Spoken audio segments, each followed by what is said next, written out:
welcome back for another video. It's time for the preview ahead of Gameweek 4. In this series we cover all the key information every game week to ensure you arrive at better decisions, goalscorer odds, clean sheet odds, transfer trends, captaincy poll and more. Before we get started, this video has been sponsored by fpltips.com. They send you a free FPL newsletter that gives you a quick, funny summary of everything you need to know before each game week deadline. I'm subscribed myself and it really is everything. You could be totally out of the loop, but reading one of these emails will get you up to speed on all the important stuff. Stuff like key stats, the transfer trends, injury news and tips from fantasy experts.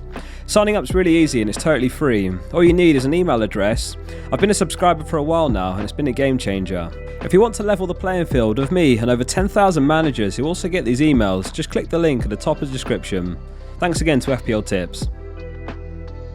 Start him off with the goalscorer odds, and Haaland's top for the match against Crystal Palace. He was benched from Man City's midweek game against Barcelona, which is good news, as Pep noted in a press conference that he's not going to play every 3 days.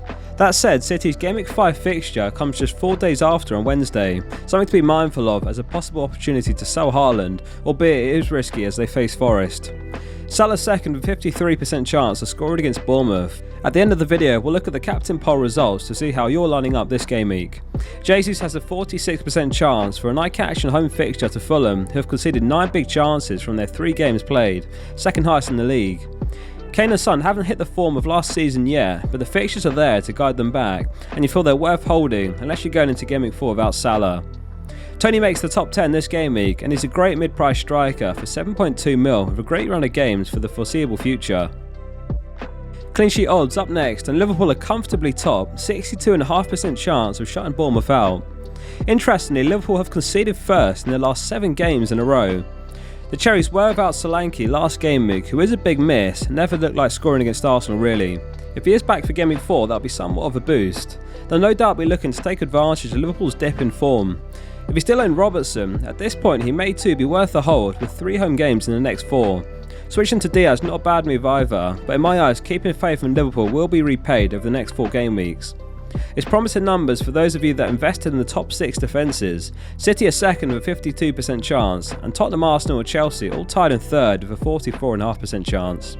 Perisic rewarded any patient owners with a 12-pointer in Gameweek 3, and you'd imagine he starts again. Again, it's worth noting that Gameweek 5 comes just 2 days after Gameweek 4 ends, and Gameweek 6 is on Saturday. It's great if you love non-stop football, as there's just 2 days over the next week without football on, but it's such a packed schedule that rotation is going to be inevitable, and perhaps Sessegnon gets a game in between. Newcastle have a 29% chance of a clean sheet for the game against Wolves. Trippier scored a wonderful free kick against Man City, and he's now scored 3 of his last 4 attempted. Certainly one to start if you own him. Rock bottom this game makes Bournemouth with a 5.5% chance, followed by Palace and Fulham. Onto the predicted points, and Salah tops the projections with 9.5 predicted points. Despite a poor performance from Liverpool against Man United, he was able to get on the score sheet. This is the type of fixture where it'd be no surprise if he picked up multiple returns. Trent is second on the projections. Bournemouth have conceded 48 crosses down their left flank, 11 more than any other team, and 22 more than their right flank. Do not join the 300,000 managers who have binned off Trent, whatever you do. It could be a disaster in the making. More on the most transferred players shortly. It's Kane in third with 6.7 predicted points, followed by Haaland and then Diaz. Nottingham Forest are rock bottom for expected goals conceded after 3 game weeks, so Son and Kane easy holds this game week with what could be a dominant Spurs win. Saka owners have been unfortunate not to pick up more returns from Arsenal's great opening fixtures.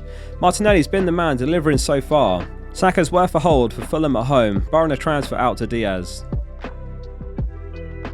Onto the most transferred players, and Rodrigo's top with 900,000 managers picking him up ahead of the Brighton game this weekend. He's 10 points clear as the top scoring player in the game as it stands. He has 5 returns from 2.4 expected goal involvement, 4 goals from 1.8 xg. However, it's worth noting that one of those goals was a goal stolen on the line with an open net with around 0.9 xg. In other words, he scored his other 3 goals from 0.9 xg in total. It's huge overperformance and likely unsustainable, though Leeds do have good fixtures and he's not a bad pick at all. Historically, he's never been a good FPL pick, but clearly he has Marsh's full backing and he's looking confident. Perisic is back up to 5.5 mil, his starting price, with over 500,000 transfers in. Trippier also 0.1 mil up off the back of his goal against Man City. These are the type of defenders we want to target, with significantly more attacking threat than the centre-backs. Saliba is one you can easily make the case for though, only 4.6 mil and Arsenal top of the Premier League table and top for expected goals conceded. Zaha's one player firmly on my watch list after a great start to the season despite Palace's awful fixtures. He's on 21 points with 3 goals in his last 2 games. Zaha's also top among all midfielders for expected goal involvement with 2.7 XGI. That does however include a penalty. No surprises to see Martinelli, Zinchenko and Ødegaard heavily picked up after delivering in Gameweek 3, all 3 good picks. On to the most transferred out, and it's a real mixed bag here. Koulibaly unsurprisingly top with over 300,000 sales following his red card suspension. We've talked about Alexander-Arnold, Bournemouth and the upcoming fixtures, so selling now is a massive gamble and not worth it in my eyes. On top of that, Trent is top among all defenders for expected goal involvement on 1.38 XGI. Darwin serves the second of his 3-match suspension this game week. Saka's son, James Kulusevski and Diaz among those that look like the wrong game week to be selling, all at home with a great fixture. There could be a disaster or 2 in there, so really weigh it up if they're on the chopping block for you. In fact, Saka, Son and Diaz were in the top 10 for predicted points, which is everything you need to know this game week. Chase the projections, not last week's results. Be a proactive manager, not reactive. We'll finish the preview up with the Captain Poll results as always, and thanks to everyone who voted on the poll on the Discord. If you'd like to join, there's over 10,000 members, a link's in the description to join. The Captain Poll is completely dominated by Salah this game week with 74.8% of the vote.